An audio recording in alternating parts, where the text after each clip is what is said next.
ए बाबू बोला का परेशानी बा, कौन बात तक तहरा कमी बा, ठीक से सब बतावा कि दिमाग पर हमरा चढ़ जाए। पढ़ल कर रतिया में एग्जाम में नंबर बढ़ जाए। अरे मत भरोसा कर चोरी पहो, नहीं तो तिल लगावे परी डोरी के हो। ए बाबू बोला का परेशानी बा, कौन बात का तहरा कमी बा, और ठीक से सब बताव कि दिमाग पर हमरा चढ़ जाए। पढ़ल कर रतिया में एग्जाम में नंबर बढ़ जाए। हेलो दोस्तों, I am D Kumar and welcome to your YouTube channel Dheeraj concepts. तो आज हम क्लास 11th का मैथमेटिक्स का जो मॉडल सेट आया है वो मॉडल सेट को हम सॉल्यूशन करने वाले हैं। बहुत लंबा समय से हम वीडियो अपलोड नहीं किए थे, जबकि लाइव क्लास जो लाइव हम यूट्यूब पर लेते हैं 100 से ज़्यादा वीडियो है कंटिन्यू लाइव का, है ना। तो ये सोचे कि इसको लाइव ना करके इसको वीडियो अपलोड कर दिया जाए, ताकि बहुत से स्टूडेंट देखेंगे। बहुत से लोग लाइव में नहीं जुड़ पाते हैं, बाद में देखते हैं, तो सोचे कि एक वीडियो बनाया जाए, है ना। तो ये वीडियो जो है हम आपको क्लास 11th 2023 का जो मॉडल सेट झारखंड बोर्ड के द्वारा जारी किया गया है उसका हम वीडियो अपलोड करने वाले हैं। कलंदर संगे मरमर के मकानों में नहीं मिलता, ये असली चीज़ है बाज़ारों में नहीं मिलता। पराए गम में अपने आप को बर्बाद कर लेना, लेकिन यह पढ़ाई अच्छे अच्छे संस्थानों में नहीं मिलता।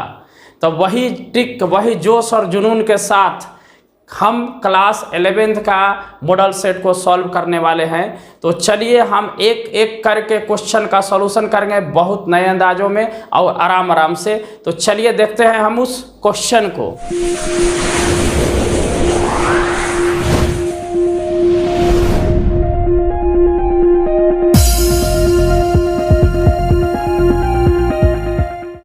चलिए, आपको दिखाई दे रहा होगा बोर्ड पे क्वेश्चन, 3 क्वेश्चन आपका लिखा हुआ है। अब ऑप्शन के साथ लिखा हुआ है चैप्टर वाइज। जैसे हम ये भी बता देंगे कि किस चैप्टर से कितना कितना क्वेश्चन आ रहा है। और ये क्वेश्चन को यदि आप जो मैं पढ़ा रहा हूँ देखना चाहते हैं तो डिस्क्रिप्शन बॉक्स में लिंक है, क्लिक करेंगे आपका क्वेश्चन डाउनलोड हो जाएगा। तो चलिए हम देखते हैं। सेट से आपका 4 क्वेश्चन आ रहा है, रिलेशन फंक्शन से 3 क्वेश्चन आ रहा है, आपको ट्रिग्नोमेट्री से भी 4 क्वेश्चन आ रहा है, मैथमेटिकल इंडक्शन से भी एक क्वेश्चन आ रहा है, आपको कॉम्प्लेक्स नंबर से 3 क्वेश्चन है, लीनियर इनइक्वालिटीज से 2 क्वेश्चन है, परमुटेशन एंड कॉम्बिनेशन से 4 क्वेश्चन है, आपको बाइनोमियल थ्योरम से 1 क्वेश्चन है, एपी जीपी एचपी से 3 क्वेश्चन है, कोऑर्डिनेट से आपका 6 क्वेश्चन है, 3D ज्योमेट्री से 1 क्वेश्चन है, आपको लिमिट एंड डिफरेंशिएशन से 3 क्वेश्चन है, मैथमेटिकल रीजनिंग से 1 क्वेश्चन है, आपको स्टैटिस्टिक्स से 1 क्वेश्चन है और प्रोबेबिलिटी से 3 क्वेश्चन है। इस वीडियो को पॉज करके और सारे जितना मैं बोला अगर आप काउंट करेंगे तो 40 क्वेश्चन हो जाएगा।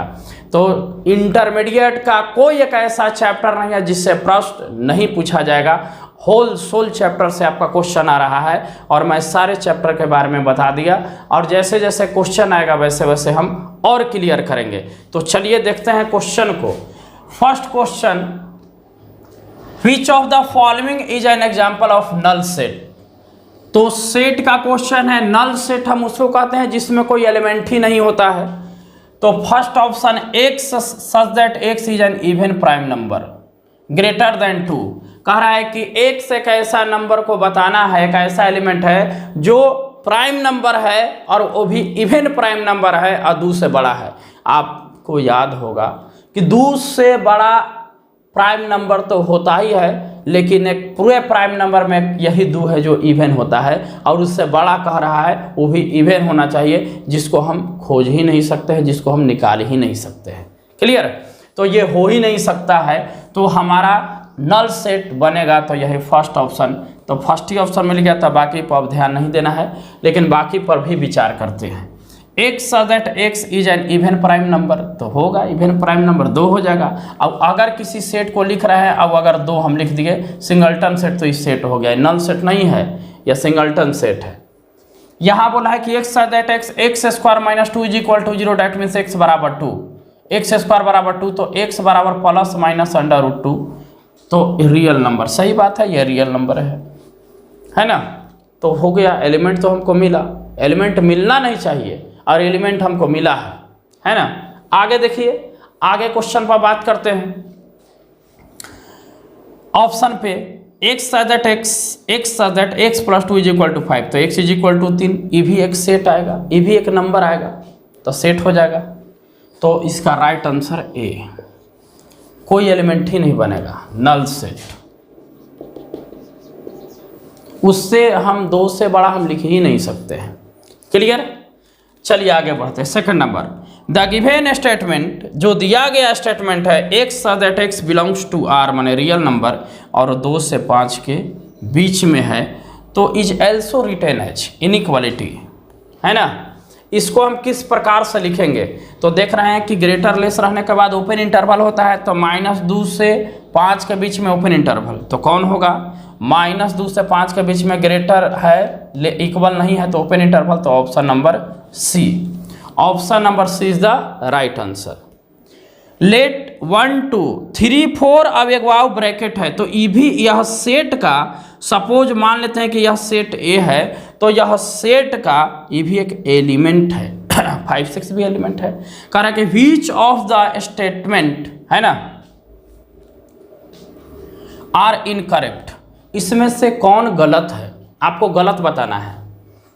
आप इस क्वेश्चन के लिए आप याद कर लीजिए कि कभी भी एलिमेंट सेट को बिलोंग करता है, और सेट एक दूसरे सेट का सबसेट होता है, सुपर सेट होता है, प्रॉपर सेट होता है। 3 4 क्या है? एक एलिमेंट है, तो एलिमेंट सेट को बिलोंग करेगा, राइट है। 5 भी एक एलिमेंट है, सेट को बिलोंग करेगा, ठीक है। 3 4 और एक और ब्रैकेट, तो अगर एलिमेंट है 3 4, अब एक पहले एक और करली ब्रैकेट हो गया मंझिला कोष्ठ, तो यह एक सेट हो गया।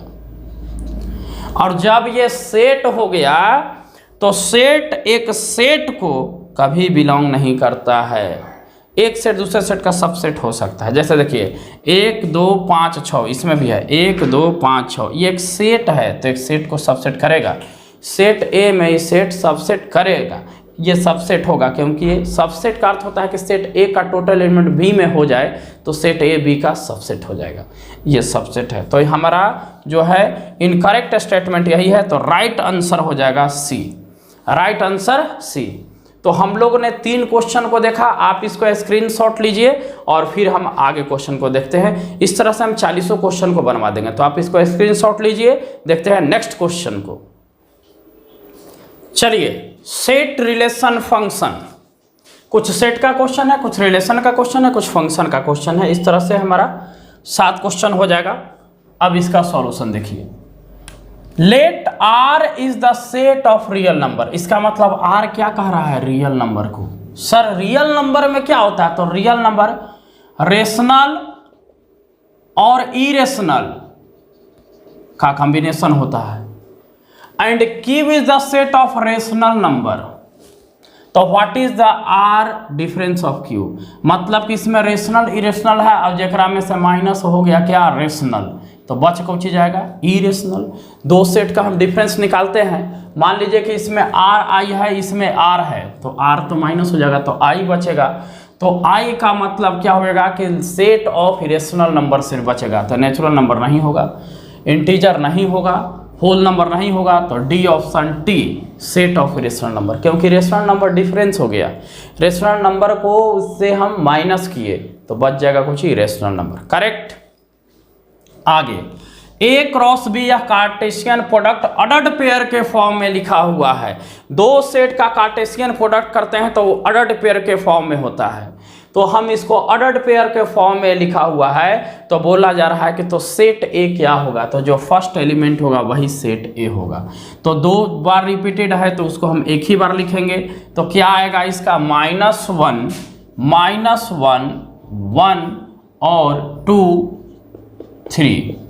अब यही हमारा सेट ए हो गया, इसी को देखना है कहाँ पे दिया हुआ है।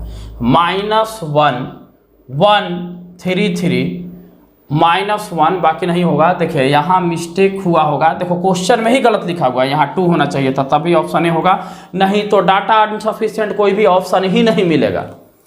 तो यहाँ मिस प्रिंटिंग हुआ होगा, यहाँ पे 2 लिखना चाहिए था और ऑप्शन फर्स्ट होगा, ठीक है ना, और नहीं तो फिर कोई ऑप्शन ही नहीं होगा, क्योंकि आंसर हुआ है कोई ऑप्शन में है ये नहीं है। तो 2-3 क्वेश्चन जो है गलत हुआ है, उसको हम सुधारेंगे। जैसे पहला एरर पकड़े और 2-3 क्वेश्चन आगे है जो एरर हुआ है, ठीक है। नेक्स्ट क्वेश्चन देखते हैं। If a is equal to X Y Z, B is equal to A B, how many subset will A cross B. तो अगर आप ए क्रॉस बी कीजिएगा तो number of A cross B कितना होगा, तो 3 और 2, 3 दूना के 6। तो जब नंबर ऑफ सबसेट निकालना होता है तो 2 to the power m multiply n या 2 टू द पावर n, तो 2 to the power m multiply n का value 6, 2 to the power 6 is equal to हमारा होता है 64। 2 दूना 4 दूना 8 16 दूना 32 दूना 64। तो 64 option number B, option number B is the correct. आगे देखिए, the domain of real function of F of X. अब इसका डोमेन इनपुट वैल्यू बताना है। डोमेन डेट मीन्स क्या, इनपुट वैल्यू का रख सकते हो और रखला के बाद का निकल जाएगा, वो आउटपुट होता है, वो रेंज होता है। किसी भी फंक्शन का डोमेन निकालने के लिए वह फंक्शन को ग्रेटर इक्वल 0 करना होता है। तो x माइनस 3 ग्रेटर इक्वल जब हम 0 करेंगे तो x ग्रेटर इक्वल 3, मतलब कि x का मान या तो 3 होगा, नहीं तो 3 से बड़ा कहाँ तक होगा हमरे पता नहीं है।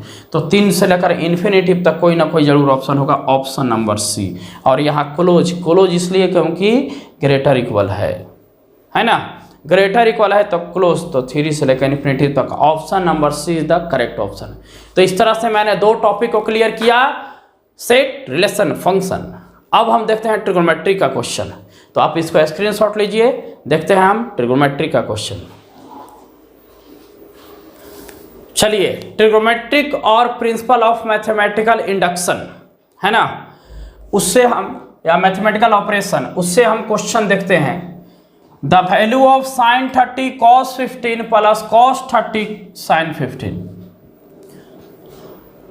ट्रिग्नोमेट्री में यह फार्मूला बहुत इंपॉर्टेंट है। यह क्या है, sine A into cos B plus cos A into sine B. क्या होता है, sine A into cos B plus cos A into sine B बराबर साइन ए प्लस बी।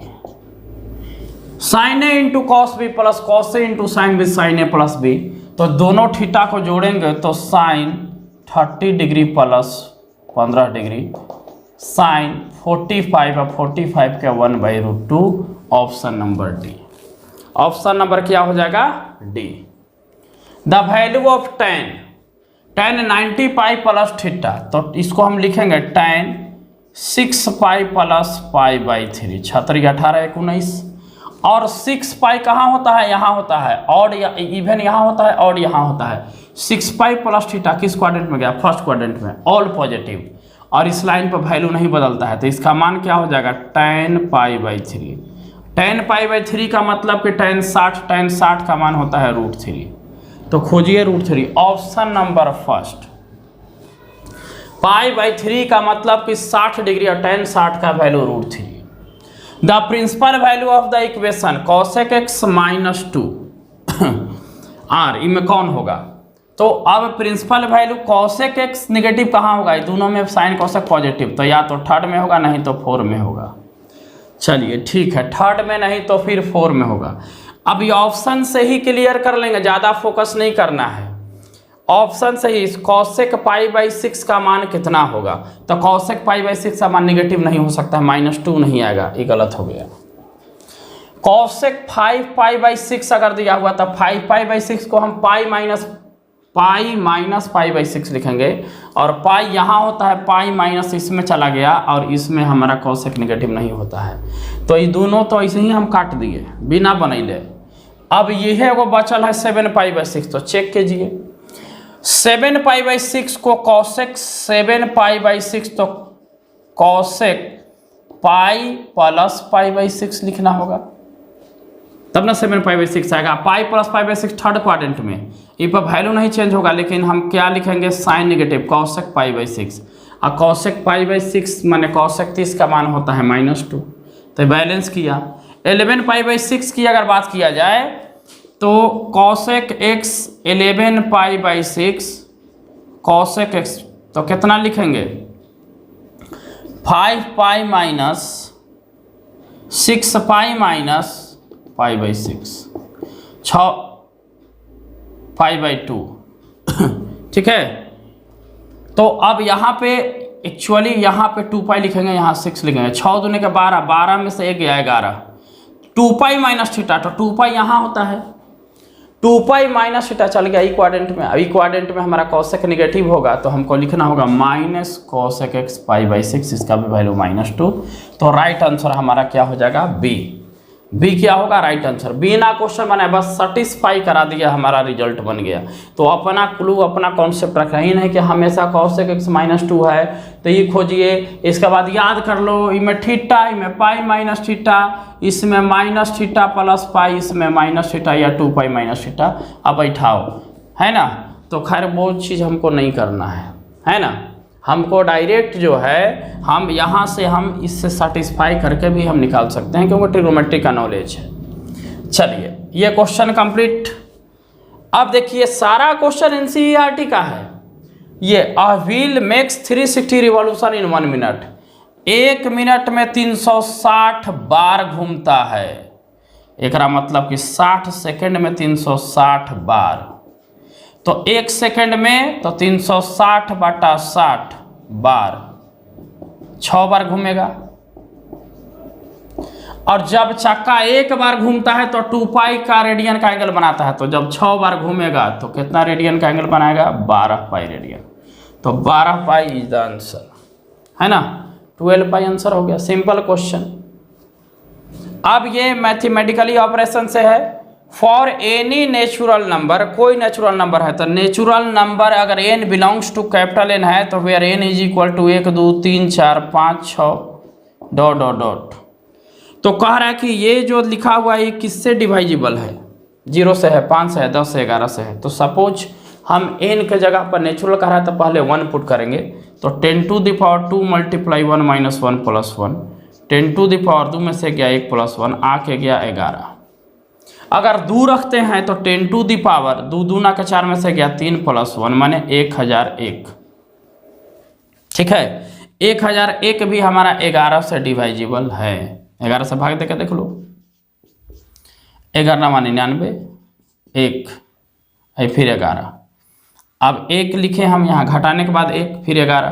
तो अब यहाँ से हम इसको डिवाइड करेंगे, यहाँ से हम डिवाइड करेंगे। तो जब हम डिवाइड करेंगे तो फिर हमारा कॉन्सेप्ट क्या अप्लाई होगा, 91। अब यहाँ 91 को 11 से, तो 91 देख लीजिए, 1 9 1 10 और 9 1 10 आया कि नहीं आया। ठीक है, तो डिवाइजिबल होगा। तो पता चल गया कि सर यह जो आइडेंटिटी है अगर n बिलोंग्स करेगा नेचुरल नंबर को तो यह किससे डिवाइजिबल होगा, 11 से। मैथमेटिकल इंडक्शन में आपको स्टेटमेंट याद करना होगा, आपको ये नहीं कि प्रूफ करना है, आपको वैल्यू पुट करके चेक कर लेना है ना। तो ऐसा बहुत सारा क्वेश्चन को और हम ऑफलाइन भी कराएंगे या ऑनलाइन वीडियो भी बनाएंगे कि मैथमेटिकली इंडक्शन वाला सवाल को हम कैसे जज कर सकते हैं, कैसे बना सकते हैं। एक छोटा सा क्वेश्चन था जिसको हमने बनाया, है ना। ये भी RS अग्रवाल में एग्जाम्पल नंबर 18 में लिखा हुआ है। क्लियर। चलिए, तो हम ट्रिगोमेट्रिक और मैथमेटिकल इंडक्शन का सवाल कर लिए।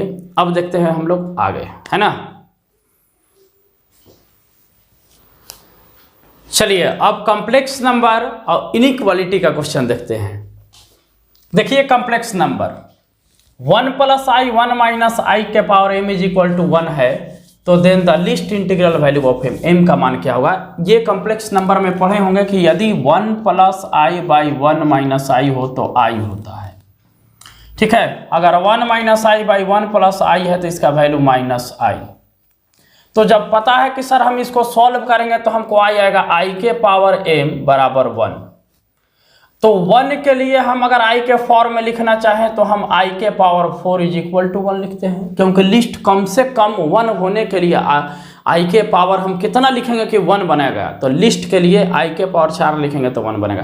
12 लिखोगे तो 1 बनेगा, 16 लिखोगे, 24 लिखोगे, लेकिन कम से कम 4। तो फिर यहाँ से m का वैल्यू क्या मिलेगा, 4। ये शॉर्ट ट्रिक है, आंसर होगा फर्स्ट। ये आइडेंटिटी को आप याद कर लीजिएगा, ठीक है ना। चलिए बात को आगे बढ़ाते हैं। Multiplicative inverse of something. अब इसका मल्टीप्लिकेटिव इनवर्स निकालना है। मल्टीप्लिकेटिव इनवर्स का मतलब कि 1 इसको 4 + 3i लिखना होगा। तो अगर हम इसके कंजुगेट से गुना करते हैं तो 4 - 3i 4 - 3i आएगा। इसको सॉल्व करेंगे तो 4 - 3i बाई कितना आ जाएगा, 4 चौको 16, 9 25, तो 25 तो हम लिख सकते हैं 4/25 माइनस 3i/25, और ये ऑप्शन आपका बी है। मल्टीप्लिकेटिव इनवर्स ऐसे निकाला जाता है। कभी भी मल्टीप्लिकेटिव इनवर्स कॉम्प्लेक्स नंबर का निकालना है तो जो क्वेश्चन है ऊपर का साइन चेंज कीजिए। तो 4 - 3i, कहाँ है 4 - 3i, 4 - 3i, नीचे 7 है। अब इसका होल स्क्वायर करके जोड़ दीजिए। 4 चौका 16, 3 तरीका 9, 16 हो 9 25, चाहे यहाँ कुछ भी हो तो 25 होना चाहिए, 7 गलत है, ठीक है ना।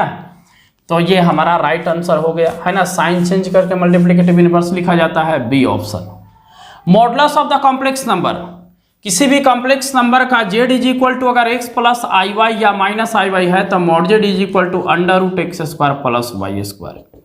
तो √3 का होल स्क्वायर प्लस 1 का स्क्वायर, डेट मीन्स 3 + 1 √4 = 4। तो मॉड z कितना हो जाएगा 2, और 2 ऑप्शन नंबर सी। इस कॉम्प्लेक्स नंबर का मॉड निकालना है। जो मॉडुलस जब भी निकालना है तो इसका होल स्क्वायर और प्लस में आई का कोफिशिएंट का होल स्क्वायर करके जोड़ के अंडर रूट कर देते हैं। तो √3 का स्क्वायर 3, 1 का स्क्वायर 1, 3 और 1 4, 4 का वर्गमूल 2। तो ये हमारा आंसर हो गया। क्लियर। अब ये कॉम्प्लेक्स नंबर से हम बोले भी थे कि 3 सवाल आ रहा है, इनइक्वालिटी से 2 क्वेश्चन है ना। इनइक्वालिटी से हम बोले भी थे कि इनइक्वालिटी से 2 क्वेश्चन। अगर विश्वास नहीं है तो वीडियो को पीछे ले जाइए, स्टार्टिंग पीरियड में ले जाइए। अब देखिए कि 2 क्वेश्चन बोले हैं कि नहीं।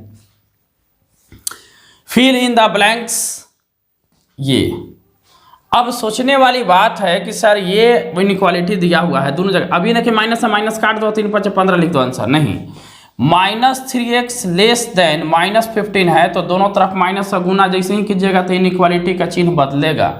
इसके बाद भाग दीजिएगा 3 से तो x इज ग्रेटर देन 5 आएगा। तो x और 5 के बीच में कैसा सिंबल हुआ, ग्रेटर का।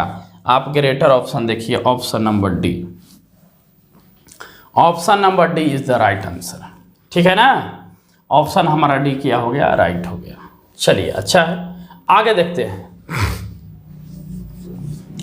The solution of inequality. अब इसका सॉल्यूशन करना है। तो सॉल्यूशन करना है तो देखिए 3 टर्म है, एक टर्म, एक ये टर्म, एक 2 टर्म। अब यहाँ बीच में x है तो यही पता करना है कि x कहाँ से कहाँ तक है। ये -4 है तो पूरे टर्म में 4 4 जोड़ देंगे। कहाँ है 4 जोड़ेंगे, अरे ये 4 के हटाना है यार, ये -4 है, ठीक है, तो हमको जोड़ना ही पड़ेगा। तो चलिए यहाँ जोड़ते हैं सर फ्रेश में। 2 3x - 4 लेस इक्वल 5, सब में 4 जोड़ दिए, यहाँ 4 जोड़ दिए और यहाँ भी हम 4 जोड़ दिए। तो ये तो सर कट गया। 4 2 6, 3x आई 9, सब में अब 3 से भाग दे दीजिए। तो 2x 3 तरीका 9। तो x के मान 2 3 के बीच में close interval x belongs to, तो 2 3 ऑप्शन नंबर फर्स्ट। अब क्लोज इंटरवल होगा, इंटरवल भी अगर हो रहा है तो क्लोज होना चाहिए, क्लोज इंटरवल होगा। क्यों सर, ग्रेटर इक्वल है, देख लीजिए है ना, ग्रेटर इक्वल लेस इक्वल है ना। तो सर कहानी हमारा ये बनेगा। तो x का मान 2 से 3 के बीच में होगा, इवन के 2 3 भी होगा। तो जब ऐसा सिंबल इनइक्वालिटी में होता है तो क्लोज इंटरवल होगा, 2 यहाँ है 3 यहाँ है, इस तरह से हमारा ग्राफ काम करेगा, ठीक है। तो ऑप्शन नंबर फर्स्ट। इस तरह से हम लोग कॉम्प्लेक्स नंबर और क्वाड्रेटिक इक्वेशन को हम क्वाड्रेटिक इक्वेशन से तो क्वेश्चन नहीं दिया था लेकिन एग्जाम में आ सकता है, ठीक है। लीनियर इनइक्वालिटी से देखें। अब हम लोग लीनियर इनइक्वालिटीज के बाद permutation, combination and binomial theorem का क्वेश्चन देखेंगे। तो चैप्टर वाइज सारा क्वेश्चन हम लोग देखते चलेंगे। आप इसको लीजिए स्क्रीनशॉट, दिखाते हैं हम नेक्स्ट क्वेश्चन।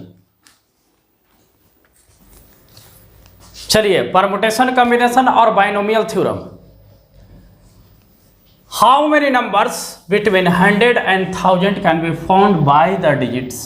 कह रहा है कि 100 और 1000 के बीच 1 2 3 4 5 6 7 से बनने वाली संख्या बताइए। Number, no digit being repeated, जो कोई संख्या को 2 बार नहीं प्रयोग किया जाता है। तो 100 से आगे 101, अब 1000 से बीच में 999। इसका मतलब कि 3 अंक के ही संख्या बनाना है।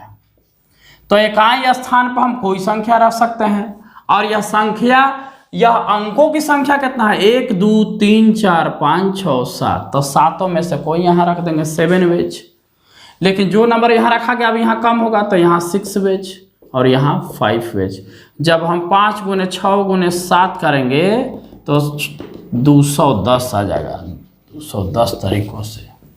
हाउ मेनी नंबर बिटवीन इतना एंड इतना बाय द यूजिंग, तो 210, B option is the right answer, है ना। 6 25 17 है 21, 210 आ जाएगा। NC10 is equal to NC9। आपको हमको पता है कि NCX is equal to NCY होता है, तो हम x प्लस वाई बराबर n लिखते हैं। इसका मतलब कि यहाँ n बराबर 19 आ जाएगा। अब आपको मान निकालना है 19C19 का, तो n का एक जगह पर 90 रखिएगा, तो 19C19, तो NCN का वैल्यू क्या होता है 1।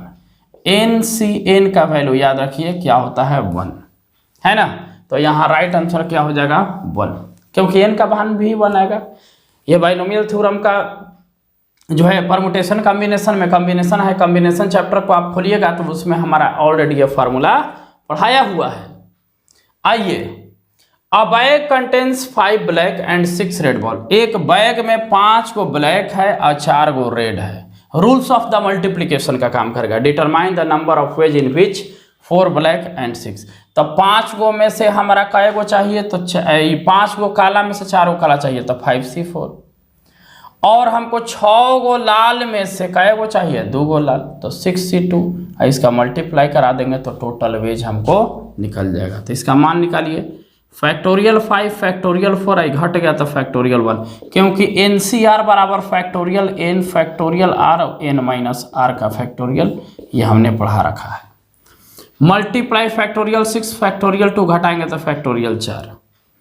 अब सोल्व कीजिए 5 गुने फैक्टोरियल 4, यहाँ फैक्टोरियल 4, 1 का तो मतलब 1 होता है। 6 गुने 5 गुने यहाँ फैक्टोरियल 4 पर रुक जाएंगे, और 2 के 2 गुने 1, इससे ही कट गया, इससे 3 दूना 6, 3 बार में इससे ही कट गया। कुल मिला के 5 मल्टीप्लाई 15 15 5 75 75, जो कि option number D, option number D आपका मिल गया, क्लियर हो गया। उसी तरह से हमारा 21 नंबर क्वेश्चन है कि the value of this is क्या होगा। तो 3 के जगह पे एक बार 0 रखना है, 3 के जगह पर एक बार 0 रखना है, फिर समेशन का साइन है तो प्लस, एक बार 1 रखना है, फिर 2 रखना है, फिर 3 रखना है, फिर 4 रखना है। उसी तरह से 3 के पावर n रखना है। तो इतना का वैल्यू क्या होगा, क्या यह 4 के पावर n होगा, है ना। क्या मतलब यह क्या होगा, है ना। जब NC0 NC1 n के पावर 2 n के पावर 3 n के power 4 dot dot dot dot dot n के पावर n हो, है ना, मतलब कोई एक नंबर हो, अब इस तरह से अप्लाई हो, तो उतना बराबर हम क्या अप्लाई करते हैं। सोचने वाली चीज़ है कि 3 के पावर 0 हो गया, क्योंकि 3 के ही पावर रखना है। 3 के पावर 0 का मतलब हो गया कि 1 आ गया, 1 प्लस 3 प्लस 3 तरीका 9 प्लस 3 तरीका 9 तिया 27 प्लस 3 तरीका 9 27 तिया 81। इसी तरह से 3 के पावर n तक है। अब यहाँ कहने का मतलब है कि सर हमको इसका n टर्म तक का सम निकालना है। यह टर्म किस में है, तो GP में है।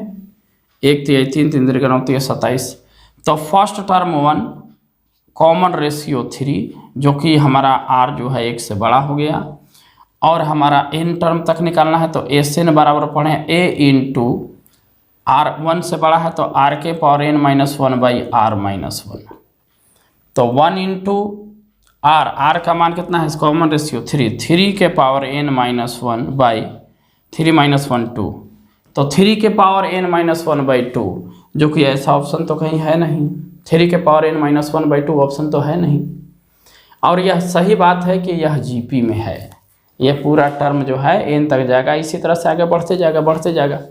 तो इसका हमको योग निकालना है। बता रहा है कि द वैल्यू ऑफ समथिंग, इसका वैल्यू क्या होगा, तो वैल्यू होगा 3 के पावर n माइनस 1 बाई 2, जो कि ऑप्शन नहीं है। तो फिर हम क्या अप्लाई कर सकते हैं, तो नन ऑफ दीज, ठीक है, नन ऑफ दीज, क्लियर। चलिए आगे देखते हैं। Find the coefficient of x के power 5 in the expansion of x plus 3 के पावर 8। x प्लस 3 के पावर 8 है तो टर्म का को बनेगा 9 को बनेगा। हम x के पावर 5 की जरूरत है तो हमको पता है कि टी आर प्लस 1 बराबर एन सी आर ए के पावर एन माइनस आर, ए के पावर एन माइनस आर और बी के पावर आर पढ़ाए हैं। तो जब हम इसको लिखेंगे तो 8c, अब यहाँ पर x के जगह पर हमको 8 में से कितना घटा देंगे कि 5 आ जाएगा तो 3, तो यहाँ लिखना होगा 3 और यहाँ b माने 3 के पावर 3। ई तो x के पावर 5 हो गया, इसी का गुणांक लिखना है। इसका मतलब कि 8c3 गुने 3 3 का 9 3 27, इसको सॉल्व कर देना है। तो सॉल्व कीजिए, factorial 8 by factorial 3 factorial 5 multiply 27। तो हम लिखेंगे यहाँ से 8 7 6 और मल्टीप्लाई 5। फैक्टोरियल 3 का मान 3 गुने 2 27, इसे ही कट गया, 3 दूना के 6 कट गया, 7 8 56, 56 माइनस 27 तो 7 6 42, इकाई स्थान पर 2 आना चाहिए। इसका मतलब ऑप्शन नंबर बी होगा। आप गुना करके चेक कर लीजिए, है ना। ऑप्शन नंबर क्या होगा? बी होगा, है ना। तो इस तरह का हमारा क्वेश्चन कभी कभी हमारा क्या होता है, दे देता है। क्लियर? चलिए हम लोग आगे देखते हैं। आप इसको स्क्रीनशॉट लीजिए, देखते हैं नेक्स्ट क्वेश्चन। चलिए एपी, जीपी और एचपी और कोऑर्डिनेट से क्वेश्चन। तो एपी से क्वेश्चन है कि how many terms are AP is, ये 20 25 30 से जाते जाते 100 तक जा रहा है तो कितना टर्म होगा? तो फर्स्ट टर्म इसका 20 है, कॉमन डिफरेंस डी 5 है, टीएन मतलब लास्ट टर्म क्या है 100 है, तो एन बराबर जानते हैं TN minus A plus D by D, ये शॉर्ट ट्रिक है। तो 100 minus first term 20 plus D, D के मतलब 5 डिवाइडेड बाई 5, तो कुल मिला के 85/5 मतलब 17। तो कितना टर्म बनेगा? 17 टर्म। इससे हमारा जो टर्म बनेगा वह कितना बनेगा? वह 17 टर्म बनेगा।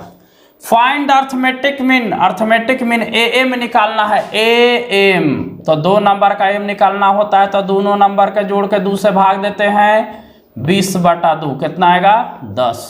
अर्थमेटिक मीन के लिए याद रखिए, एम के लिए a plus B by 2, GM के लिए याद रखिए √AB, ठीक है ना, ये याद रखना होगा। What is the value of x, the number this are in GP. ले आ ही गया, कह रहा है कि 3 नंबर जीपी में है, तो जब जीपी में उसको कहते हैं जिसका कॉमन रेशियो समान होता है। डेट मीन्स x माइनस 3 बटा x बराबर x plus 4 by x by x minus 3, अब x प्लस 4 बाई x लिखेंगे तो गुना होगा तो x स्क्वायर, अब इसमें इससे गुना करेंगे तो x square plus 4x minus 3x minus 12, x square से x स्क्वायर क्या हो गया? घट गया तो 0 आ गया, और इसको 12 को इधर लाइए, चाहे इसको माइनस कर देंगे, 0 बराबर घट गया तो x minus 12, that means x बराबर कितना आ जाएगा? 12। अब 12 ऑप्शन नंबर क्या है? फर्स्ट। तो x के जगह पर 12 होगा, ऐसे भी 12 में से 3 जाएगा, कितना आएगा? 9। इसके बाद x के जगह पर 12 लिखाएगा, इसके बाद 12 × 4 16, 12 × 4 16। अब देखिए, तो हमको ये दिखा रहा है कि जीपी में है कि नहीं, ये बात को बताइए कि यह जीपी में है कि नहीं, है ना। जीपी में यह है कि नहीं, इसको हमको देखना है। गुना किए x में गुना किए तो x स्क्वायर, यहाँ से गुना हुआ तो प्लस 4x माइनस 3x घट गया तो x, और चरती 12 माइनस 12, तो x का मान आ गया 12, 12 में से 3 गया 9, 12 12 4 16। अब यहाँ पे है कि अब इसका जो है हमको ये निकालना है कि यह जीएम में है कि नहीं, तो 12/9 और 16/12 कीजिए तो कितना बार में करेगा? 3 तरीका 9 4 12, तो 4 चौका 16, 3 तरीका 9 आ गया, 4/3 4/3 बराबर हो गया। तो x का मान कितना आएगा? 12, है ना। x का मान कितना आएगा? 12। ऐसे भी देखना है तो हम रूट अंडर क्या लिखना है? मिडिल टर्म हमको जीएम निकालना है, तो इसको गुना करेंगे तो 16 × 9, 16 × 44 144 का वर्गमूल 12। हर तरह से हमारा मिलेगा, हर तरह से मिलेगा, ठीक है। तो ये हमको x का मान बताना था, जो कि कहा था कि यह जीपी में है, तो वही काम किए, जीपी में है तो T2/T1 बराबर T3/T2, यही अप्लाई किया है ना। तो हमारा रिजल्ट क्या हो गया, बन गया। तो एकदम छोटा छोटा क्वेश्चन है, देख रहे हैं ना कैलकुलेशन कितना कम कम में हो जा रहा है, आंसर बन जा रहा है ना। आगे देखिए कोऑर्डिनेट का क्वेश्चन, 6 क्वेश्चन कोऑर्डिनेट से आ रहा है। कह रहा है कि ये एक लाइन का समीकरण है, ये भी लाइन का समीकरण है, आर परपेंडिकुलर, तो ये का वैल्यू क्या होगा, जब एक लाइन दूसरे लाइन पर परपेंडिकुलर होता है तो दोनों का स्लोप का मल्टीप्लिकेशन क्या होता है, -1। हम सिखाए हैं कि किसी रेखा का स्लोप निकालना है तो -x का गुणांक बटा y का गुणांक कितना है, -4, गुने इसका भी स्लोप निकालेंगे तो -x का गुणांक a और y का गुणांक 6 बराबर -1। ये तो माइनस माइनस कट गया, 3 दूना के 6, तो आया क्या यहाँ -a/4 दूना के 8 बराबर -1, माइनस से माइनस कट गया, इसलिए a बराबर कितना हुआ 8, और a बराबर 8 ऑप्शन नंबर क्या है, बी। a बराबर जो 8 है ऑप्शन नंबर कितना है, बी। तो दो लाइन अगर आपस में परपेंडिकुलर है तो दोनों का स्लोप का मल्टीप्लिकेशन क्या होगा, -1, और अगर पैरेलल है, समानांतर है, तो दोनों का स्लोप सेम होगा। यहाँ पूछा था कि यह लाइन जो है इस रेखा का समीकरण है, यह लाइन है परपेंडिकुलर है तो दोनों का स्लोप, तो जब एक रेखा दिया हुआ रहता है, अगर कोई रेखा है ax + by + c = 0, तो m बराबर -x का गुणांक और बटा y का गुणांक, coefficient of x divided by coefficient of y, ये स्लोप निकालने का फार्मूला है, इसको हमेशा दिमाग में रखिए। चलिए अगले सवाल पे चलते हैं। Find the equation of the line, उस रेखा का समीकरण क्या होगा जो कट्स ऑफ इक्वल इंटरसेप्ट, मान लो कि ये रेखा है तो एक्स एक्सिस पर भी यह जो है उतना ही पर काट रहा है जितना कि वाई एक्सिस पर, माना कि यहाँ से यहाँ तक ए पर काट रहा है तो बी पर भी यह ए ही पर काट रहा है। अगर कोई रेखा एक्स एक्सिस पर ए पर, वाई एक्सिस पर बी पर काटता है तो समीकरण होता है, पढ़ाए हैं, x/a + y/b = 1। इक्वल इंटरसेप्ट है तो a बराबर b है, इसका मतलब है कि x/a + y/a = 1, डेट मीन्स लिखेंगे x + y के बराबर a। ठीक है सर, लेकिन कहा है कि equal intercept on the coordinate axes passes through the point 2, 3, आई रेखा जो है 2, 3 से पास हो रहा है। अगर इस रेखा का समीकरण x + y बराबर हमने a लाया तो यह रेखा को वह 2, 3 सेटिस्फाई करेगा, तो मतलब कि x के जगह पे 2 और y के जगह पे हम 3 रखेंगे तो क्या मिलेगा सर, 2 + 3 बराबर a का मान आ गया 5। अब हम रेखा का समीकरण प्राप्त करेंगे कि x + y बराबर 5 होगा, इस रेखा का समीकरण, क्योंकि ये कांस्टेंट था ना, तो a हमको पता करना था कि एक क्या होगा। तो a को पता करने के लिए हम क्या किए कि इस रेखा से यह पॉइंट पास हो रहा है तो इसको सेटिस्फाई करेगा ही, क्योंकि इस रेखा का हमने समीकरण निकाला x + y = a, तो पॉइंट सेटिस्फाई कराया तो a का वैल्यू निकल गया। पुनः समीकरण में a का वैल्यू को पुट किया तो x + y = 5, और x + y = 5 ही हमारा आंसर हो गया लाइन का समीकरण, option number C, x + y = 5। तो इस तरह से हमने 27 क्वेश्चन देखा। अभी और आगे कोऑर्डिनेट का क्वेश्चन है, अभी और आगे देखेंगे, आप इसको स्क्रीनशॉट लीजिए। देखते हैं नेक्स्ट क्वेश्चन। चलिए कोऑर्डिनेट का और क्वेश्चन देखते हैं। Find the equation of the line parallel to the line, find the equation of the line, उस रेखा का समीकरण बताइए जो इस रेखा का समानांतर है। Find the equation of the line parallel to the line and passes through the point something.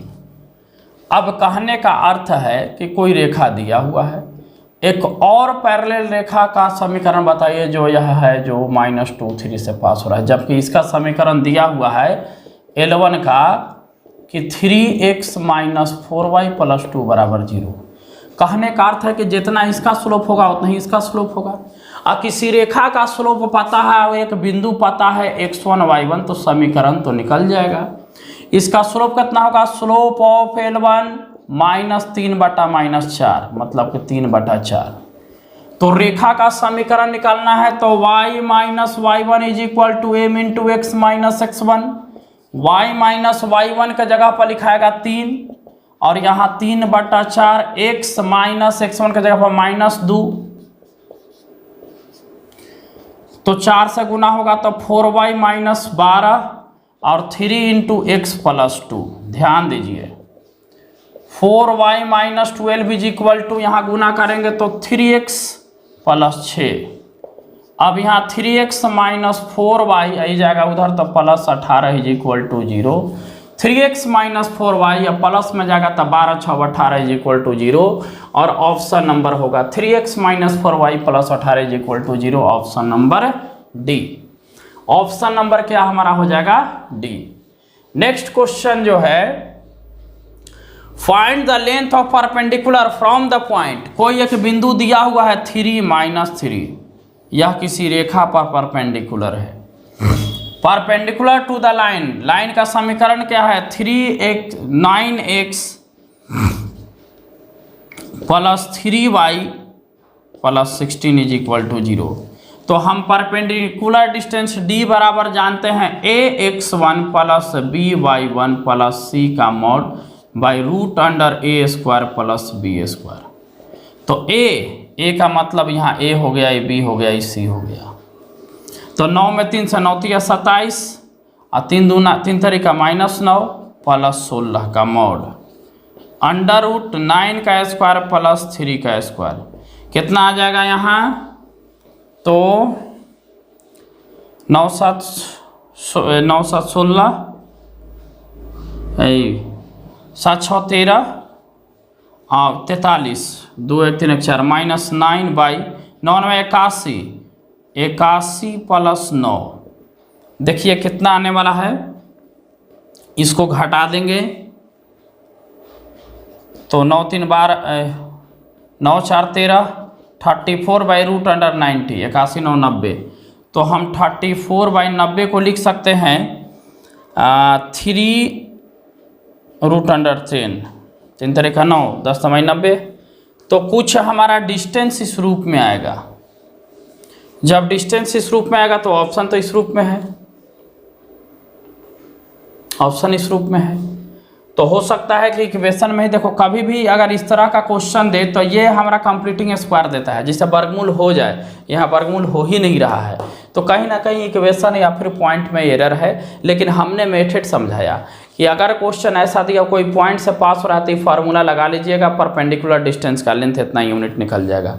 ये कुछ क्वेश्चन, ये डेटा कुछ अजीब तरह का है, इसलिए हमारा राइट आंसर जो आएगा यही आएगा। अगर रूट 10 से गुना भी कराइएगा तो आपको खूब से खूब आ सकता है 34 रूट अंडर 10 बाई 30।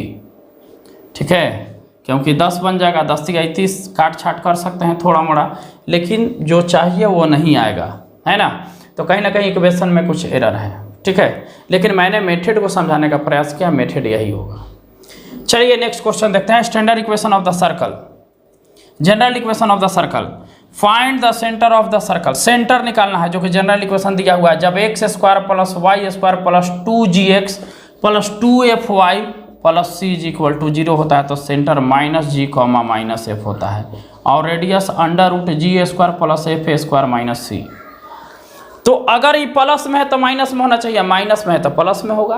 तो 2 से भाग दे दीजिए तो 2 दूना का 4 और 2 चौका 8, 2 और 4 आएगा। 2 और 4 क्या है? Option number B. अगर हम इसका सेंटर निकालेंगे तो सर्कल होता है, तो अगर ये general equation of the circle है तो -g माइनस f, कब? जब ये प्लस है। अगर यहाँ माइनस दे रखा है, समीकरण ऐसा होता है, अगर यहाँ ये दे रखा है तो हमारा प्लस में होगा। तो अगर यहाँ पे माइनस में है तो प्लस में होगा, प्लस में रहता तो माइनस में होता। हम 2 से भाग, क्योंकि 2gx, आप 2gx के बराबर -4x कीजिए ना, अपने समझ में आ जाएगा। देखिए कट गया, x कट गया, g कितना गया? -2। और हमारा g कितना होता है? सेंटर -g, तो -2 क्या आ जाएगा? +2, है ना, +2 आएगा। तो खैर उतना नहीं करना है, हम सिखाए हैं माइनस है तो प्लस, प्लस है तो माइनस। 2 से भाग देंगे x और y वाला में, हमारा रिजल्ट निकल के रेडी। तो इस तरह से हमने 30 क्वेश्चन को देखा, अभी 10 क्वेश्चन और देखना बाकी है। तो चलिए आप इसको स्क्रीनशॉट लीजिए, देखते हैं नेक्स्ट क्वेश्चन। चलिए बात करते हैं अब हम नेक्स्ट क्वेश्चन पे। Find the axis of the parabola, X square is equal to 9x। हमको पता है कि इसका पाराबोला का एक्सिस कहाँ होता है, तो जहाँ फोकस होता है। X square is equal to 9y, तो एक्स एक्सिस से बेंड करेगा और पॉजिटिव है तो लाइन ऐसे होगा, x² = 9y। तो फोकस हमारा यहाँ होगा। तो ये y एक्सिस पर हमारा एक्सिस है, पैराबोला का एक्सिस y एक्सिस, और y एक्सिस पर इक्वेशन क्या होता है, x = 0। तो x = 0 ऑप्शन नंबर सी। यही तो पूछा था कि एक्सिस का इक्वेशन क्या होगा। तो y एक्सिस पे x 0 और x एक्सिस पर y 0। Find the distance between, 3D का क्वेश्चन है। तो जो हमारा फार्मूला 2D में लगता है डिस्टेंस निकालने के लिए, मान लीजिए कि P पॉइंट है, Q पॉइंट है, तो PQ बराबर यहाँ भी रूट अंडर क्या होगा कि x2 - x1 का whole square plus y2 - y1 का whole square plus z2 - z1 का होल स्क्वायर, क्योंकि यहाँ पर 3 P पॉइंट बनेगा, 3D है। तो उसी तरह से हम यहाँ पे जब सॉल्व करेंगे तो 4 में से 2 घटाएंगे, 3 में से 3 घटाएंगे और 1 में से 5 घटाएंगे। 4 में से 2 गया, 2 के स्क्वायर 4, ये तो 3 में से 3 चल गया 0, 0 का स्क्वायर 0। 1 में से 4 घट गया तो -4 का स्क्वायर 16, तो 16 और 4 कितना 20, रूट अंडर 20 को क्या लिखेंगे 2√5, है ना, 2 दूना 4 5 20, तो 2√5। ऑप्शन नंबर क्या निकलेगा हमारा D. Option number D is the right answer. 3D का क्वेश्चन है। Derivative of log x to the base a respect to x, ये ध्यान देने वाली बात है, नहीं तो गड़बड़ हो जाएगा। अगर y = log x रहे टू द बेस ई तो 1/x डेरिवेटिव, जब हम इसका डेरिवेटिव निकालेंगे तो 1/x याद रखना है। लेकिन y = log x to the base a है, इसको हम लिख सकते हैं ऐसा log x/log a। तो log a is the constant, 1/log a को बाहर log x का हमारा अब यहाँ कुछ नहीं है तो बेस e है, तो 1/x। तो राइट आंसर क्या हो जाएगा y' = 1/x log a to the base e, कुछ नहीं है तो बेस e। तो ऐसा ऑप्शन देख लीजिए। बाकी और इसको डिफरेंट तरीकों से हम सॉल्व कर सकते हैं, है ना।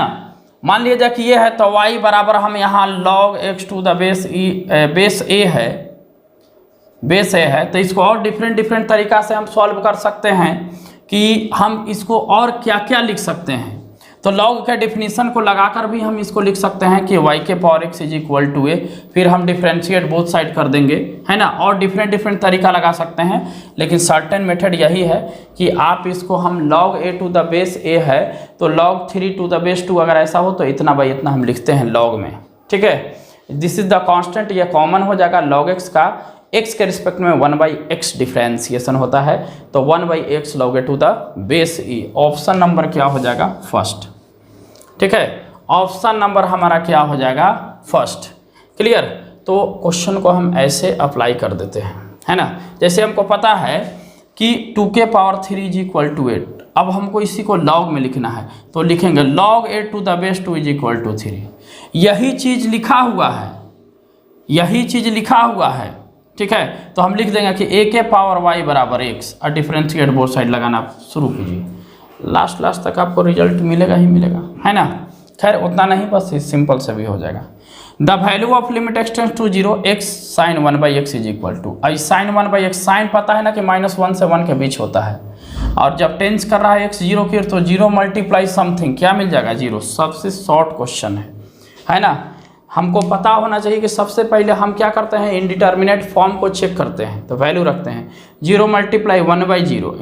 अब 1/0 है तो अनडिफाइंड, तो अब यहाँ पर क्या है कि हम इसको, अब ये पता है कि sin 1/x लाइज -1 से 1 के बीच करेगा, तो जब -1 इसका वैल्यू 1 या -1 हो सकता है या इसके बीच होगा, तो अब x टेंस टू 0 कर रहा है तो 0 × समथिंग पूरा 0। तो याद रख लेना है यह 0 पर जो होता है एग्जिस्ट करता है x sin 1/x। आगे मिलेगा कंटिन्यूटी में क्लास 12 में भी पढ़ने के लिए, ठीक है। तो जब limit x tends to 0 x sin 1/x हो तो हमारा यह 0 पे एग्जिस्ट करता है, 0 पर, तो इसका लिमिटिंग वैल्यू क्या मिलेगा 0। क्लियर। तो हम लोग 34 तक देख लिए क्वेश्चन, अभी और क्वेश्चन है उसको देखते हैं। आप इसको लीजिए स्क्रीनशॉट, देखते हैं नेक्स्ट क्वेश्चन। चलिए नेक्स्ट क्वेश्चन, अब हम लोग अंतिम पर पहुंचने वाले हैं। If f of x is equal to, एक फंक्शन दिया है तो कह रहा है कि इसका डेरिवेटिव निकालिए x के रिस्पेक्ट में जबकि x बराबर 1 है। तो सबसे पहले इसका डेरिवेटिव निकालेंगे f' x का मतलब differentiation of f of x with respect to x, तो 2 दूना 2 2 जा 4x प्लस 3, इसका डिफ्रेंसिएशन। अब इसको क्या करना है कि f डैश x को किस पे निकालना है, तो x इज इक्वल टू 1 पर, तो 4 गुने 1 प्लस 3 कितना आ जाएगा 7, और जो कि ऑप्शन में नहीं है, जो कि ऑप्शन में नहीं है। तो कभी क्वेश्चन में प्रिंट हुआ है, अगर हम x के जगह पे -1 ले लें, तो अगर हम यहाँ -1 पुट करेंगे तो कितना आ जाएगा -4 प्लस 3 बराबर -1, तो इसी ऑप्शन क्वेश्चन मिस्टेक हुआ है। अगर ऑप्शन मिलाना है तो x के जगह पे -1 लगाना है, और अगर कुछ नहीं मिलाना है सही बनाना है तो x बराबर 7 आएगा, फिर ऑप्शन में 7 करना होगा, फिर ऑप्शन में हमको क्या करना होगा 7 करना होगा। क्लियर? तो अगर ऑप्शन मिलाना चाहते हैं तो a at x is equal to यहाँ -1 होगा। ठीक है, x is equal to -1। Next question 36 number, ये मैथमेटिकल रीजनिंग से क्वेश्चन है। तो मैथमेटिकल रीजनिंग में पहले सेंटेंस स्टेटमेंट वगैरह वगैरह चीज को समझना पड़ता है कि अफर्मेटिव, नेगेटिव, इंट्रोगेटिव, ये सब इंपैरेटिव, एक्सक्लेमेटिव, फिर स्टेटमेंट किसे कहते हैं, स्टेटमेंट का क्राइटेरिया क्या है, तो इस पे हम सेपरेट वीडियो बना देंगे आपको। Which of the following is not a statement, कौन इसमें स्टेटमेंट नहीं है।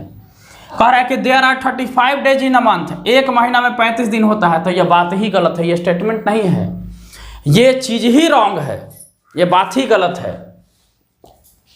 द प्रोडक्ट ऑफ -1 एंड 8, अगर -1 को 8 से गुना करेंगे तो -8 आएगा, ये चीज ही गलत है।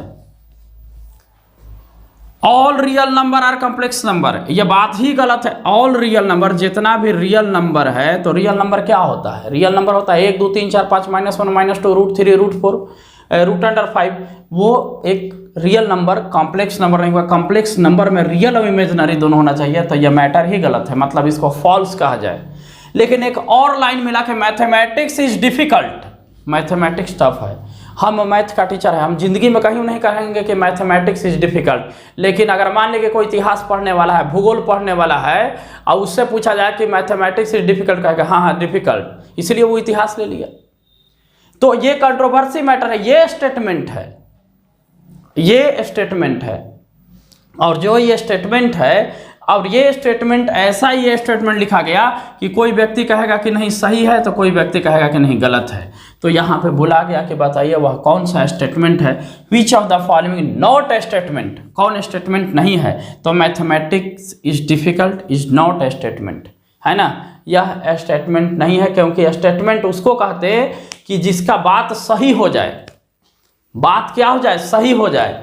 तो बात यहाँ पे सही नहीं हो रहा है, क्योंकि इसमें 2 ऑप्शन, इसका डायरेक्ट एक ऑप्शन है कि ये गलत है, ये गलत है, ये गलत है, लेकिन इसमें हम गलत नहीं कर सकते हैं। किसी का मैटर सही है, कोई बोलेगा कि गलत है, तो सही गलत का जहाँ बात हो जाए तो वह स्टेटमेंट नहीं होता है।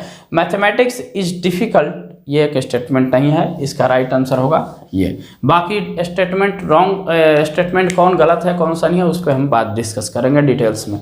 ये मैथमेटिकल रीजनिंग का क्वेश्चन था। चलिए आगे बात को बढ़ाते हैं। Find the mean of the first n natural number, प्रथम n प्राकृतिक संख्याओं का योग कितना होता है, तो सम होता है n × n + 1/2, तो ये तो योग है, तो अंकों का योग बटा अंकों की संख्या को माध्य कहते हैं। तो इसमें हम n से भाग देंगे क्योंकि इसकी संख्या n है, तो n × n + 1/2 मल्टीप्लाई 1/n, कन्या गुड़िया का खेल है, ये सब छोटा छोटा क्वेश्चन है ना। तो n + 1/2 हमारा मीन आ गया, जो कि ऑप्शन नंबर क्या है, फर्स्ट, n + 1/2। आगे देखिए प्रोबेबिलिटी का क्वेश्चन है, कह रहा है कि ई इज इम्पॉसिबल इवेंट, अरे जो घटना हो ही नहीं सकता है तो उसका प्रोबेबिलिटी क्या होगा, तो सर 0 होगा। घटना ही नहीं है, इम्पॉसिबल है, आपका इवेंट ही इम्पॉसिबल है, हो ही नहीं सकता है, क्योंकि जब इवेंट पॉसिबल होता है तभी हम प्रोबेबिलिटी निकालते हैं। चाहे वो प्रोबेबिलिटी किसी भी नंबर का प्रोबेबिलिटी क्या हो सकता है, या तो किसी भी नंबर का प्रोबेबिलिटी हमारा 0 से 1 के बीच में होता है, या 0 या 1 होता है, या तो होगा, है ना, अब या तो नहीं होगा, तो 0 1 के बीच में होगा। तो हमारा यहाँ बोला कि if E is impossible event, ये इम्पॉसिबल इवेंट है, संभव ही नहीं है, तो इसका प्रोबेबिलिटी 1 नहीं होगा, 1/2 नहीं होगा, 2 का भी प्रोबेबिलिटी किसी इवेंट का होता ही नहीं है, तो 0 होगा। 0 इज द राइट आंसर। तो हम लोग 38 तक देखे, 2 क्वेश्चन अभी और बचा हुआ है, 2 क्वेश्चन अभी और देखते हैं, आप स्क्रीनशॉट लीजिए। चलिए प्रोबेबिलिटी का 2 question, second last and last. If probability of event A is equal to 3/5 और probability of event B is equal to 1/5। तो फाइंड प्रोबेबिलिटी ऑफ ए और B where A and B are mutually exclusive event. अगर A और B mutually exclusive कह दे तो हम कई बार बताए हैं कि और का मतलब होता है प्लस और एंड का मतलब होता है मल्टीप्लाई, परमुटेशन एंड कॉम्बिनेशन में ही। तो प्रोबेबिलिटी ऑफ ए और बी पूछा जा रहा है, that means probability of A plus probability of B होगा कब, जब म्यूचुअली एक्सक्लूसिव होगा तब। अगर probability of A and probability of B पूछता, probability of A and B, तो इसका वैल्यू हो जाता है 0। ठीक है, इसका वैल्यू क्या हो जाता है 0, है ना। अगर म्यूचुअली एक्सक्लूसिव इवेंट होता तब एंड के केसेज में, लेकिन और पूछा है तो probability of A plus probability of B, that means इन दोनों को जोड़ेंगे तो क्या आ जाएगा 3/5 प्लस 1/5 4/5 4/5। हाँ, ऑप्शन नंबर सी 4/5 क्या है, ऑप्शन नंबर सी। तो याद रखना है म्यूचुअली एक्सक्लूसिव इवेंट के कंडीशन पे हमारा जब और होता है तो प्लस, एंड होता है तो मल्टीप्लाई। दो इवेंट का म्यूचुअली एक्सक्लूसिव इवेंट होता है तो हम मल्टीप्लाई करते हैं, ऐसे प्रोबेबिलिटी इसका 0 भी होता है। ठीक है, चलिए आगे बढ़ते हैं लास्ट क्वेश्चन में। अ क्वाइन इज टॉस ट्वाइस, एक सिक्का को 2 बार टॉस किया गया तो एक सिक्का में हेड और टेल होता है। तो एक बार सिक्का है तो ओकरो में हेड और टेल होगा, सिक्का है तो हेड टेल होगा। सैंपल स्पेस यहाँ से हमारा क्या बन गया HH HT TH TT। Number of sample space कितना हुआ 4। आगे क्वेश्चन पढ़ते हैं। A coin is tossed twice, what is the probability that at least कम से कम 1 टेल अकर, कम से कम 1 टेल, अधिक से अधिक दुइयों को हो जाएगा तो कोई फर्क पड़ने वाला नहीं है। तो देखिए हमारे पास आउटकम 4 आया, एकरा में भी टेल है, एकरा में भी टेल है, एकरा में भी टेल है। तो नंबर ऑफ टेल जो है हमारा क्या गो है 3 गो। तो probability of at least tail कितना हो जाएगा, तो नंबर ऑफ T/NS मतलब 3/4 और 3/4 ऑप्शन नंबर डी। 3/4 क्या है, ऑप्शन नंबर डी। इस तरह से हम क्लास 11th का पूरा मॉडल सेट का 1 से लेकर 40 तक के क्वेश्चन को हम क्या कर दिए, आपको सोल्व कर दिए। आप ज़्यादा से ज़्यादा अपने दोस्तों में, अपने जितने भी आपके क्लास 11th के एस्पिरेंट स्टूडेंट हो गए तो सारे स्टूडेंट के ग्रुप में सारे स्टूडेंट को आप पर्सनली व्हाट्सअप कर दीजिएगा मेरे यूट्यूब लिंक को, ताकि सब लोग ये देख लेंगे। कल ही आपका साइट पर सामने आया था और आज शाम में हम आपको यूट्यूब पर अपने चैनल पर अपलोड कर रहे हैं। तो आप हमको सपोर्ट दिखाते हुए, आप इसको समझते हुए, आप इसको ज़्यादा से ज़्यादा शेयर कीजिएगा, लाइक कीजिएगा और ज़्यादा से ज़्यादा सब्सक्राइब करवाइएगा। ठीक है, और बाकी जो पॉइंट है, बाकी जो मैथमेटिकल रीजनिंग हो गया, प्रिंसिपल ऑफ मैथमेटिकल ऑपरेशन हो गया, इसका हम सेपरेट वीडियो आपको देंगे। Thank you.